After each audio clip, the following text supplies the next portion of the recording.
Alô, boa noite. Hoje contamos a história, a biografia de Carl Jung, famoso psiquiatra suíço. Atrás nós vemos o consultório dele.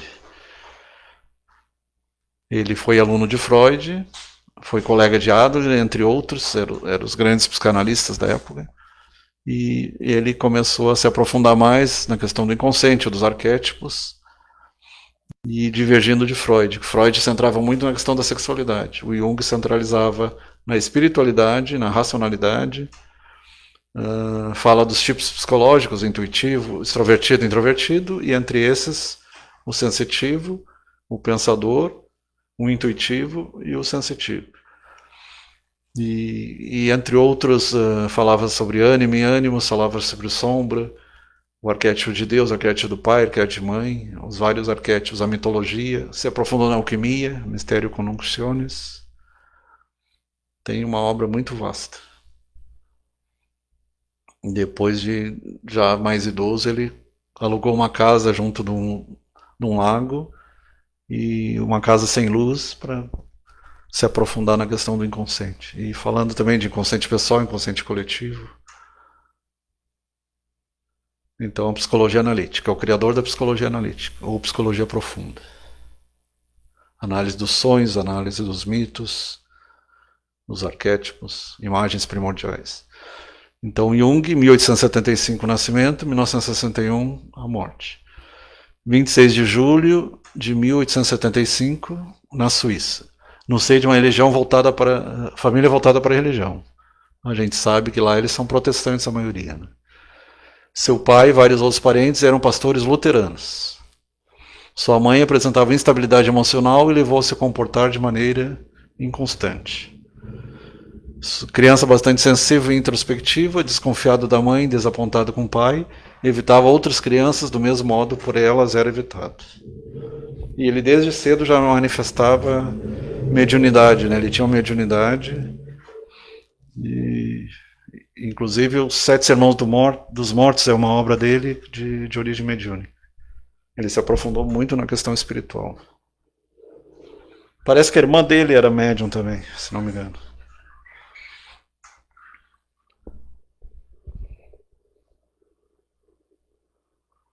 Enquanto o mestre dele, o Freud, evitava falar em religião, ele diz, não, religião deve ser estudada. Ao entrar para a universidade, Jung havia decidido estudar medicina. Então ele começou com a medicina geral, depois se aprofundou na psicologia analítica. Em 1900, Jung tornou-se interno da clínica psiquiátrica em Zurique. Em 1904, montou um laboratório experimental que criou seu célebre teste de associação de palavras para diagnósticos psiquiátricos. Em 1905, aos 30 anos, assumiu cátedra de professor de psiquiatria na Universidade de Zurique. 30 anos.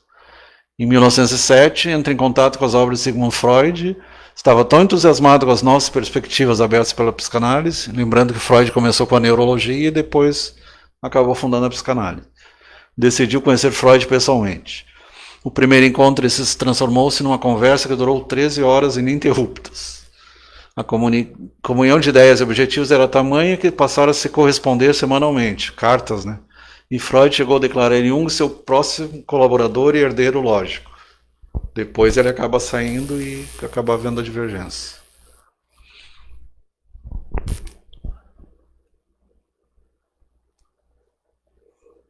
Por uma experiência anterior, Jung pode ter se tornado mais gélido e se tornado incapaz de manter uma relação emocional íntima com Freud. Ali aparece Jung, Freud no outro canto com a bengala, no meio eu não lembro quem é agora. O Adler ali no meio, lá uns lá de cima. E embaixo Freud e o Jung atrás. Em 1913, Freud estava providenciando para que Jung assumisse a presidência da Associação Internacional de Psicanálise. Ao contrário do que esperava, Jung não era um discípulo que não criticava. O rompimento entre eles foi inevitável. Então, basicamente,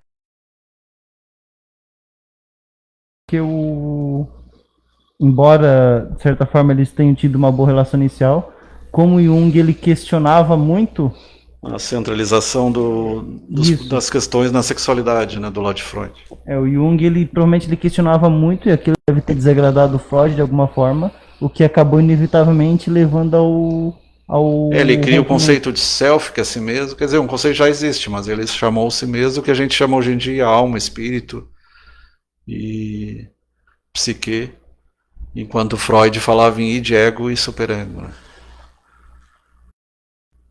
Ele foi bem mais longe que o Freud. Inconsciente pessoal, inconsciente coletivo, a sincronicidade. Em 1913, Jung tinha 38 anos, passou por um grave episódio neurótico que durou 3 anos. Achava que corria o risco de perder contato com a realidade. Ficou tão angustiado, parou de dar aulas na Universidade de Zurique. Em certos momentos, pensou até em suicídio e mantinha um revólver perto da cama. Isso aí está parecido com a Noite Escura da Alma de São João da Cruz. Freud havia sofrido um episódio aproximadamente na mesma idade. Eles dizem que no processo de individuação, que é a evolução e o despertamento, a pessoa passa... É mais ou menos como passar para o inferno para poder ir ao céu. Tem que passar pelas zonas escuras, as sombras, os defeitos, para depois encontrar as virtudes. No confronto com o seu inconsciente, elaborou sua abordagem de personalidade, onde a fase mais importante não era a infância, como afirmava Freud, mas a meia-idade, que foi a época de sua crise. Na época era 38, hoje seria 45, 50. Né? Naquela época não se vivia muito tempo mesmo. Acho que talvez isso seja parte de um processo de autoconhecimento, talvez tenha levado a isso, quem sabe, né? Porque como ele é muito... Tem um livro dele que é muito polêmico, que é o livro Vermelho de Jung, que alguns acusaram ele de ser nazista, ele tinha umas ideias bem radicais, mas ele era um humanista acima de tudo. Uhum. Ele conversou com Albert Einstein. Devia ser... É engraçado imaginar os dois conversando. Pensa no nível da conversa. É engraçado que, apesar de tudo, o Einstein ele não era muito bom nas áreas das humanas. Ele sempre ficava em cima do muro. Quando perguntava, acredita em espírito ou vida depois da vida, ele sempre ficava em cima do muro. Mas ele era espiritualista. Mas reza a lenda que o Albert Einstein ele não era muito bom nas matérias mais da área das humanas. E o forte dele sempre foi mais as exatas. Matemática e física. Só que são duas mentes brilhantes, né? Cada um em sua área, né? O Jung predomina o que os neurocientistas dizem o hemisfério direito, da mitologia, dos sonhos, arquétipos. E o Einstein seria mais o esquerdo, que é mais da matemática, da linguagem. Uhum.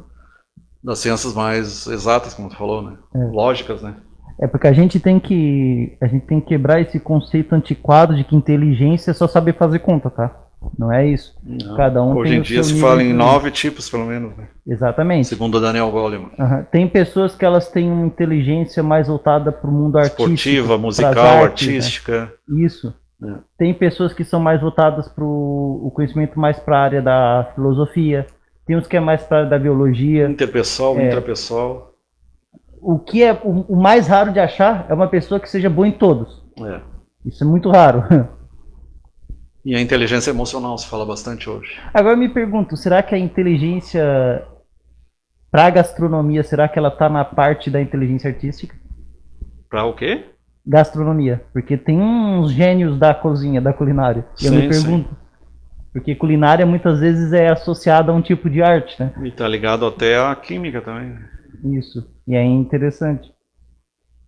Inclusive, agora que tu falou, a mistura da química com a gastronomia a gente chama de gastronomia molecular. Gastronomia molecular. Quem tem interesse em aprimorar os seus pratos aí, dê uma pesquisada aí que é bem interessante.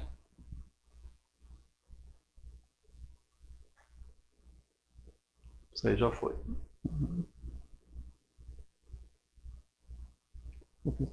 Então, o que se chama crise da meia-idade, ele chamava o processo de individuação, de autoconhecimento. Ele enfatizava bastante o autoconhecimento, o autocrescimento, o autoenfrentamento. O conhece a ti mesmo do Sócrates, né?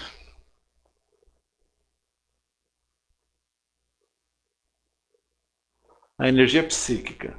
Enquanto Freud falava muito em energia sexual, em Eros, ele falava muito na energia psíquica. A delimitação do conceito de energia psíquica nos coloca diante de certas dificuldades. Não temos nenhuma possibilidade de separar o psíquico do processo biológico em geral. O biológico é sempre mente e corpo. O biológico comporta um ponto de vista energético do mesmo modo que o psíquico, desde que o biólogo considere semelhante ponto de vista como multivalor. Eu digo que a energética é anterior à genética. Da mesma forma que o psíquico, assim também o processo vital, em geral, não guarda com a energia psíquica nenhuma relação de equivalência rigorosamente demonstrável. Jung, página 13, 1928. Tem um termo que, vamos ver se eu lembro, tem homeostase e tem alostase. Isso aí tem a ver com alostase. Muitas vezes coisas diferentes são necessárias para ter o equilíbrio, não necessariamente no mesmo nível. E a libido, que o Freud centrava muito na libido sexual, o Jung disse que a libido era mais do que sexual, era bem mais abrangente. Abrangia toda a psique, toda a alma. Energia de vida difusa e geral, baseando-se numa perspectiva de Freud, como energia psíquica mais restrita que alimenta o trabalho da personalidade, que ele chamou de psique. Alma, psique, né? Que seria o ego do Freud, né? Então, 3 princípios básicos. Assim como o Freud tinha os 3 princípios básicos, id, ego, superego, o Jung falava nos opostos, na equivalência e na entropia. Os opostos, o conflito entre tendência ou processos opostos é necessário para a geração da energia psíquica. A luta dos opostos. A equivalência, redistribuição contínua de energia dentro de uma personalidade. Se a energia gasta em certas condições ou atividades, enfraquece ou desaparece, é transferida para outro lugar da personalidade. Isso aí é interessante. Tipo os vasos comunicantes, né? E entropia é tendência à desordem, tendência ao equilíbrio dentro da personalidade. Aliás, esse é o que ele fala, mas a gente sabe na química que é tendência ao caos, né? Ou tendência à desordem. Exatamente. Eu até estava tentando entender por que ele chamou de entropia. Deve ter um motivo para isso. Tendência ao equilíbrio seria anti-entropia, Sim. pelo que eu entendo. Vou fazer uma. Se tem aí algum psicólogo aí que sabe sobre esse conceito de entropia para o Jung, nós ficaríamos felizes se você nos explicasse. Porque, para mim, eu pessoalmente, eu conheço a entropia como a tendência à desordem. Mas é isso que a gente estuda em química. Provavelmente, a entropia da psicologia ela é diferente. Então, a gente tem que saber o que significa essa entropia de Jung, né? Que ele definiu. Porque o equilíbrio seria a anti-entropia, ou a nega-entropia. Sim. Ou talvez ele parta do princípio de que a desordem é necessária para que mantenha um certo equilíbrio.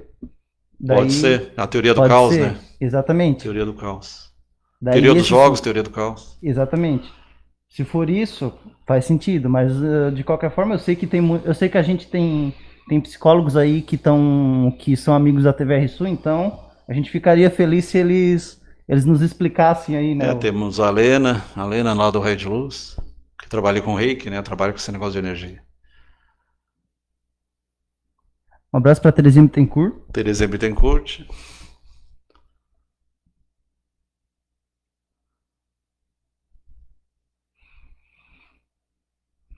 O sistema da personalidade. Então, o ego sendo a consciência, isso pelo menos segundo Freud. Parte da psique preocupada com percepção, raciocínio, sensações e lembranças.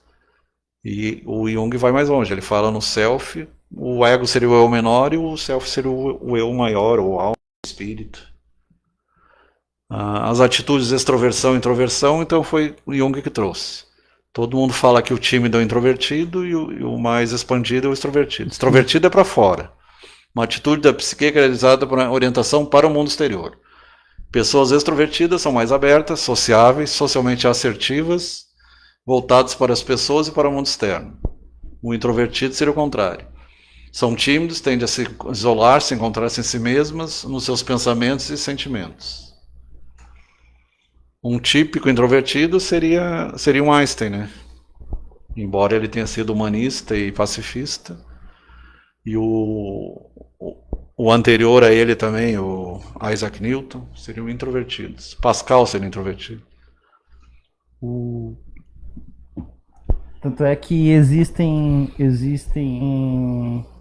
problemas psicológicos que eles afetam cada um tipo, né? Se tu pegar extrovertia, mania, por exemplo, seria extroversão. Tudo é demais, tudo é para mais.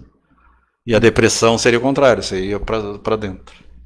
Sim, eu já vi também casos. Se tu pegar a questão da contemplação, a introversão tem o lado positivo, que seria da introversão. Tem até um livro que é Por que as pessoas quietas... Não lembro o título agora, mas é mais ou menos a importância das pessoas que são introvertidas, são quietas. Sim. Só que né, muitas vezes a pessoa... Inclusive fala de Leonardo da Vinci, por exemplo, que era a introvertido. pessoa ela é introvertida por fora, mas dentro da cabeça tem uma explosão, tem um mundo sim. inteiro. Inclusive já vi casos que foram encaminhados para psiquiatras de pessoas que eram tão introvertidas que em dado momento elas perderam o contato com o mundo exterior.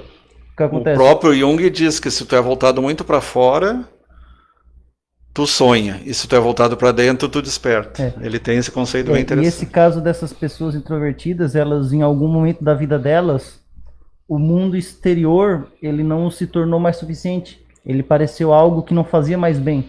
Então essas pessoas, elas muitas vezes se isolavam. E hoje a gente tem o perigo das pessoas se isolam no cyberespaço, né? Que elas acabam...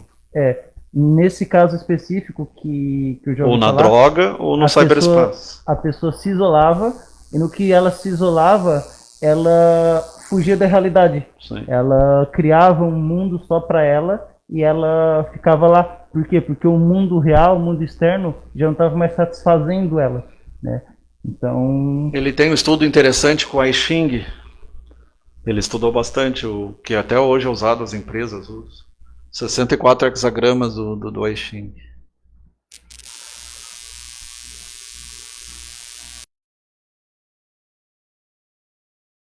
Sentimentos. Então ele divide em 4 tipos básicos, além de extrovertido e introvertido: o sensitivo, o intuitivo, o pensativo e o sentimental. Sensação, intuição, pensamento, sentimento. E aí se divide em pelo menos 16, né? Porque não existe o intuitivo puro, nem o sentimental puro, nem o pensador puro e nem a sensação pura. Então, por exemplo, sensação, hedonista, pessoas que só prazer, são sensação. Pensador seria o cara tipo Einstein, tipo Pascal. Intuitivo seriam grandes líderes das várias religiões que chegaram à iluminação pelo processo da intuição. Madre Teresa, Francis de Assis. Eu tinha um professor de filosofia que eu achava ele muito interessante, ele falava sobre isso. Às vezes tu não pode, não é saudável que alguém seja 100% racional. Sim. Vamos seguir assim. E nem seguinte, 100% emocional também. O meu professor ele gostava de citar esse exemplo. Tu quer, por exemplo, tu quer morar numa casa, mas a casa é da tua mãe. Se tu for 100% racional e movido pela lógica, para resolver isso, simples, mata a tua mãe. Ele falava no aspecto energético, o sentimento é ligado ao coração. Por isso que a gente vê citações de Jesus e outros. Exatamente. Como se o coração fosse quando ele falava desse pensamento racional, essencialmente racionalista, ele ia muito para aquele lance dos fins justificam os meios, né? Aí é Maquiavel. E ele citava exatamente Maquiavel. Tu quer aquela casa e a tua mãe tá morando nela? Simples. Tu mata a tua mãe, tu expulsa ela, manda pro asilo, a casa é tua. Então, a gente tem que variar, é importante. Por mais que tu seja mais racional do que emocional... Aristófanes fez isso e foi preso. Mais que tu seja mais racional do que emocional, ou mais emocional do que racional, tem que ter uma variação, né? Mas a fato é que a maior parte das pessoas, elas têm um pouco de tudo. É difícil Como dizia o Sócrates, é besteira, né? Porque se esperasse mais um pouquinho, eles iam morrer de idosos. A mesma coisa ele quando tomou cicuta. Se eles esperassem mais alguns anos, eu ia morrer de qualquer jeito. Só que eles tinham pressa em acabar comigo. E ele não questionava as ordens do Estado, mesmo sabendo que ele era inocente. Assim como Jesus também, né? Nesse caso faz sentido para o seguinte, porque eles tinham pressa, porque enquanto ele estava vivo, ele estava questionando. Instigando os jovens. Então, enquanto ele estivesse vivo, era problemático para quem... É a mesma coisa. Hoje em dia, porque em muitos lugares a gente vê uma campanha tão forte contra filosofia, sociologia, psicologia, história. Porque enquanto essas matérias existem, elas estão ensinando as pessoas a pensarem, né? Pode ver, tenha certeza. Não existe uma pessoa que seja alienada que ela goste de filosofia. Pode ver. Se tu vê uma pessoa que tu sabe que ela é alienada, pergunta pra ela se ela gostava das aulas de filosofia do ensino médio. Dificilmente tem isso, né? O pior é que tem pessoas que defendem tirar a religião, tirar a sociologia, tirar a história, tirar filosofia, O mais grave de todos ainda é a retirada de todas elas, ao educação meu moral e ver, cívica, é da história, pelo seguinte: a história nada mais é do que o aprendizado dos nossos erros do passado para que a gente não torne a repetir. não torna a repetir. Antes de tudo, Nazifascismo e antes de comunismo. tudo, a filosofia, a sociologia, a artes, elas fazem parte da história, né? Elas são um reflexo das sociedades. Então, por isso que eu acho muito importante história, e quando eu escuto falar de que em alguns lugares não se dá o devido valor à história, à filosofia, eu fico de certa forma triste com isso, porque é complicado, a gente precisa A gente viu da a derrubada história. de estátuas lá nos Estados Unidos. Para que derrubar a estátua do Lincoln? Foi um dos melhores presidentes que eles tiveram. É que nem derrubar uma estátua de Getúlio Vargas aqui, mesmo sendo ditador, foi ou Juscelino Kubitschek. Não tem o porquê, né? Como o Haydn falou, não é porque tu não gosta da pessoa que tu vai destruir a pessoa, ou matar, ou derrubar a estátua, ou destruir a estátua. Tanto a destruição simbólica quanto a literal, quanto a concreta, né? Então, sensação, intuição, pensamento, sentimento. O purismo nesse lado é bem complicado. Tu não deve ser crítico demais, acreditar ou crédulo demais, acreditar em tudo, né? Nem desconfiar de tudo, cético, e nem aceitar tudo. Então, pensador extrovertido, lógico, objetivo, dogmático. O sentimental extrovertido, emotivo, sensível, sociável, mais típico em mulheres. Isso aí entra muito a questão da arte, da novela, do teatro. Sensação extrovertido, busca o prazer adaptável. Intuição extrovertido, criativo, capaz de motivar outros a aproveitar a oportunidade. Aí entra esse negócio aí do coaching, né? Nessa parte aí. Pensamento introvertido, mais interessado em ideias do que nas pessoas. É que ele fica mais no mundo das ideias. E isso era muito comum no Newton, né? Por isso que eu citei esse exemplo. Uma pessoa que fica mais no mundo das ideias, se ela passa muito tempo lá e ela, por exemplo, ela nega qualquer contato com o mundo exterior, chega um momento que ela fica procurando seu próprio mundo, né? Isso, e aquele que se isola, ou anacoreta, ou numa montanha, como faziam monges também não é muito bom isso aí, ficar só no mundo interno. É que tem que ter o equilíbrio, né? Tem que ter o dois, equilíbrio. Né? A gente tem nem tanto céu, nem tanto terra. Tem que ter o equilíbrio. Sentimental introvertido. Um problema com a pessoa que ela fica muito no... Vou citar um exemplo prático. Uma pessoa que fica muito dentro de casa, ela corre o risco de não ter vitamina D, que é o meu caso, por exemplo. Pois tu teve que tomar 50 mil unidades. Eu, por exemplo, é triste admitir, mas eu tenho deficiência de vitamina D porque eu não pego muito sol. Da mesma forma, eu faço essa analogia. E basta 20 minutos.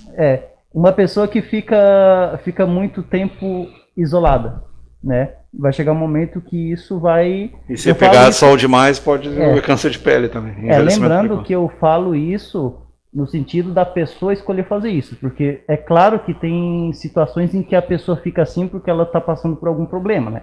Daí eu não estou falando dessas situações. Eu estou falando de quando tu escolhe ficar o tempo todo isolado. Alguma hora talvez isso prejudique de alguma forma. Sim. Sentimental introvertido, reservado, não demonstra, mas é capaz de emoções profundas. Esse aqui provavelmente era o Jung. Sentimental introvertido, sensação introvertido. Seu interesse pelo exterior expressa em buscas estéticas, aí entra a arte. Sim, eu acho que essa é a inteligência artística. Inteligência artística. A gente pega os grandes pintores, escultores, isso. Quadrinistas também, pessoas que fazem histórias em quadrinhos também caem nessa situação. Intuição introvertido, mais preocupado com o inconsciente do que com a realidade cotidiana. Daí entra aquele caso, né? A pessoa que ela está mais no seu próprio mundo do que no... Uma pessoa em êxtase místico se encaixa nesse aí, intuitivo e introvertido. Aí ele está centrado no que Jung chama o self, que é o centro da consciência, que é a própria alma, espírito, né? Boa tarde, compartilhado, conhecimento sem sectarismo. Mário Pereira, meu vizinho lá. Um abraço lá pro Mário Pereira. O Mário lê bastante, ele deveria participar mais, fazer umas lives com a gente também. Tem que dividir o conhecimento. Sim. Inconsciente pessoal. Então, inconsciente pessoal é o ego, né? É construído essencialmente conteúdos já foram conscientes e, no entanto, desaparecer da consciência por terem sido esquecido ou reprimido. Na verdade, é o inconsciente do Freud. Assim. Depois a gente vai ver o coletivo, que envolve a humanidade inteira e outras espécies animais também. Ele é bem mais abrangente. A gente fala em cérebro em gramas e fala também em nemes, acho que é, né? Quando se refere à cultura, a ideias, ao mundo das ideias de Platão. E o coletivo não se desenvolve individualmente, mas é da espécie toda, é herdado. Consiste de formas pré-existentes, arquétipos. Só secundariamente, arquétipos são tipos antigos. Só secundariamente pode tornar-se conscientes, conferindo uma forma definida aos conteúdos da consciência. Eu vi um seriado que tinha esse conceito de inconsciente coletivo. A pessoa ela acabou desmaiando e ela entrou em contato com outras pessoas que tinham falecido, tinham morrido e tinham desmaiado. Por quê? Porque tu tinha registros dessas Os experiências registros acásticos são chamados. isso, nesse inconsciente coletivo. É claro que isso é um conceito. O mundo dos sonhos entra aqui também. Por Isso. exemplo, sonhar que Era tá basicamente voando. isso. Era um mundo dos sonhos, onde tu tinha ali pessoas. Sonhar que tu tá voando, isso aí é uma coisa universal. São sonhos universais. É inconsciente coletivo. A humanidade entra, né, nesse tipo de conceito. Formas pré-existentes, ou tipos antigos, né? Arque-antigos. Padrões antigos.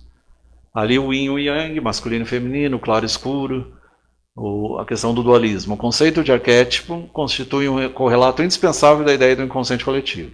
Indica a existência de determinadas formas na psique que estão presentes em todo tempo, em todo lugar. São atemporais, então todo tempo e todo lugar.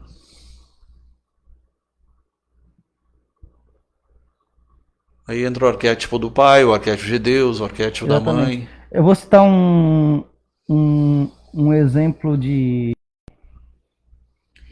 uma coisa que está relacionada ao arquétipo também aos estereótipos, né? Também. Uma coisa que a gente observa muito arquétipo é na ficção científica. Tem personagens padrões. Personagens, não na ficção científica, mas na ficção geral. Por exemplo, tem o velho da montanha. Exatamente. O sábio. O velho sábio, né? Que é uma figura. Aquele verdinho lá do Pé nas Estrelas. Isso, que entra nesse conceito, né? A grande mãe. Um exemplo, no teatro, tinha o Arlequim, o Arlequim que era o palhaço, né? Tinha os dois, né? Sim.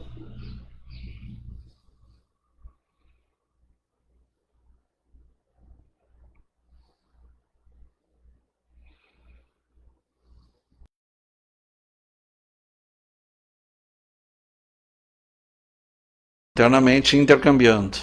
O belo no feio, o bonito no feio, o feio no bonito e assim vai. O claro no escuro, o escuro no claro.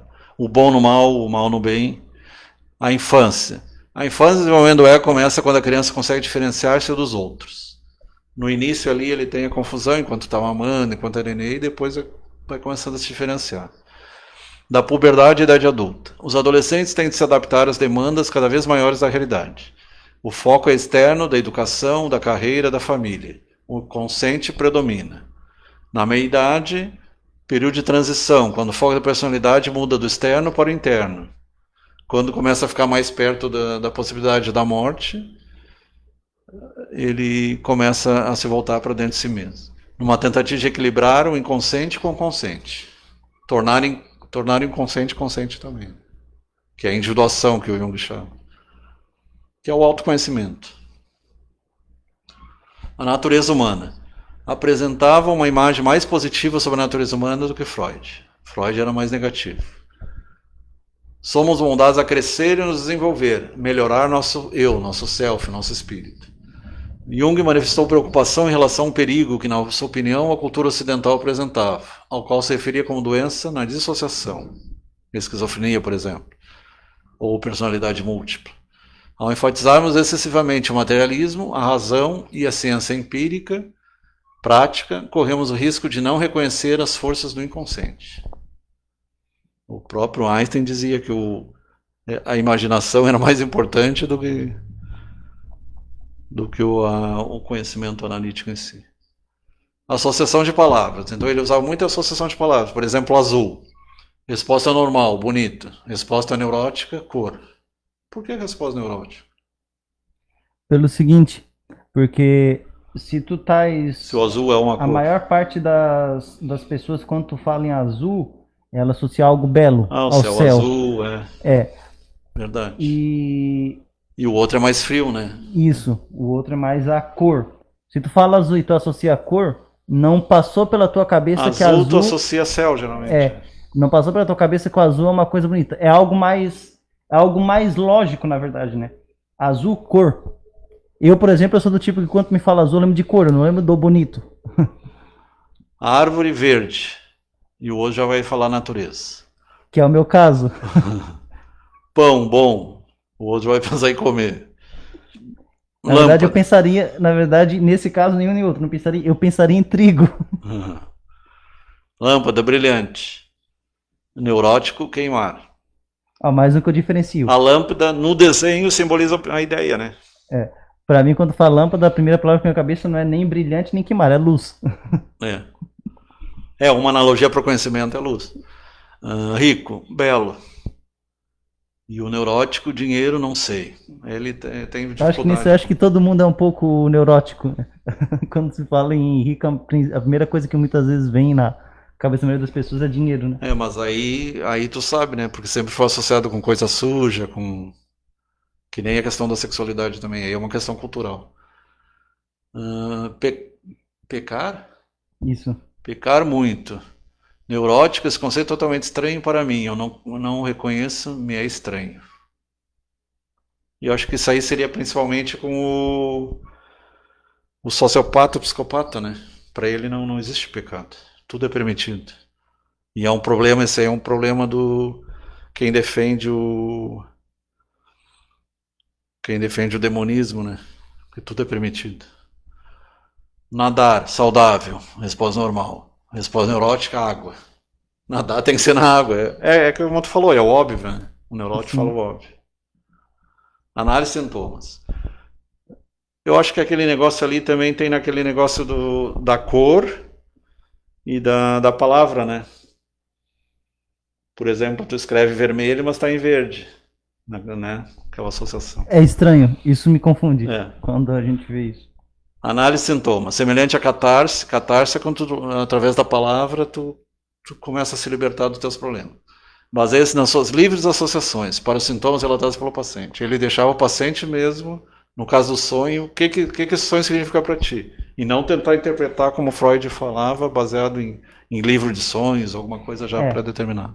A interpretação do Jung era uma interpretação mais racional, né? Ele partia do princípio de que o sonho tinha um significado para a pessoa. Para a pessoa, e não uma coisa mais universal. Não tem nada a ver com aqueles livrinhos de sonhos, que eu já comprei aqueles livrinhos de sonho por curiosidade. Que está mais acessado com o inconsciente coletivo. Exatamente. E muitas vezes o que trazia como significado do sonho não tinha nada do que eu estava convivendo na época.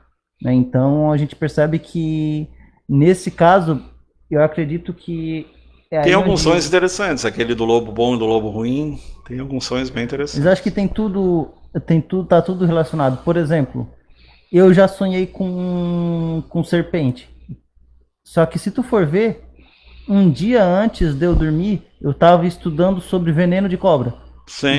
Com serpente. Ficou gravado no inconsciente. Exatamente. E daí, o Jung, ele interpretaria isso, o que significa pratina. Então, é interessante isso. O Jung preocupava-se com as causas dos sonhos, e esses eram mais que desejos do inconsciente, que o Freud achava que eram apenas desejos recalcados, né? E Jung diz que não, tem mais coisa aí, tem mitologia, tem simbolismo, tem outras coisas. Os sonhos são compensatórios e ajudam a conseguir um equilíbrio entre opostos da psique. Isso é uma coisa interessante, porque se diz que o louco ele sonha acordado. E a pessoa que toma muito diazepínico, ela não sonha. E tu não sonhar, tu pode pirar. Porque tu precisa sonhar para equilibrar o teu ego, o teu superego, teu id, tua sombra, tuas instâncias psíquicas. Se tu não sonhar é bem complicado. E eu anoto os sonhos que eu consigo me lembrar no caderno. Isso aí é importante. Porque E são sonhos que chamam muita atenção. E tem sonhos premonitórios, tem sonhos simbólicos, tem vários tipos de sonhos. E é engraçado porque muitas vezes tem sonho que quando tu sonha, tu não consegue depois se lembrar com o que tu sonhou. Tu acorda por causa dele, mas não sabe por quê. Também. Compensando esse superdesenvolvimento de qualquer estrutura psíquica. Concentrados no elemento original do sonho e pedir aos pacientes repetidas associações e respostas para esses elementos, até detectar um tema, tentando distinguir entre o conteúdo manifesto e o conteúdo latente. Latente é o oculto, né? Isso é usado muito na terapia cognitivo-comportamental, eles usam bastante isso. Um ser que tem alma é um ser vivo. Alma é o que vive no homem. A palavra ânima vem disso. Aquilo que vive por si só gera vida. Por isso Deus insuflou em Adão um sopro vivo. Então é muito relacionado com a questão da respiração, né? Por isso que se tu pegar no budismo e em outras religiões, eles usam muito a questão da respiração. Com sua astúcia e seu jogo de ilusões, a alma seduz para dar vida e inércia da matéria que não quer viver. A matéria tende a inércia, né? Tende a continuar como está. Ela, a alma, convence-nos de coisas inacreditáveis para que a vida seja vivida. A alma é cheia de ciladas e armadilhas. Para que o homem tombe e caia por terra, nela se emaranhe e fique preso para que a vida seja vivida. Isso aí é uma poesia, né? Referência, então, Carl Gustav Jung, Energia Psíquica. Esse livro eu já li, é bem legal. Da Vozes, Petrópolis. Jung, Desenvolvendo a Personalidade. Os Arquétipos Inconsciente Coletivo, é muito interessante. Tem até para baixar na internet, dá para baixar e imprimir. Editora Vozes também. A maioria são da Voz. E Carl Gustav Jung, Psicologia do Inconsciente. Tem outros, né? Tem a Mandala, tem a Mistério Conunzione sobre a alquimia. Ele tem estudos sobre a missa, o simbolismo da missa. É bem interessante quando estuda a questão do pão e do vinho, todo o simbolismo da missa. Ele se aprofundou bastante nisso. Seria isso por hoje. Semana que vem continuamos e vão ser 2, 3 semanas, né? Semana que vem, daí parte... A gente vai se aprofundar na questão ânima, ânimo, sombra, o que é isso, o que mais hoje profundamente. Foi uma introdução à biografia do alguns temas e a vida dele. Jung, a vida dele, alguns temas principais, temas bases, né? Ele participou até de cirurgia e tudo, depois acabou se dedicando mais à parte psicológica. Né? Tanto que alguns erradamente chamam ele de psicólogo, né? Mas na verdade ele era médico. É que o psicólogo e o médico estudam muitas coisas em comum. Boa noite, então.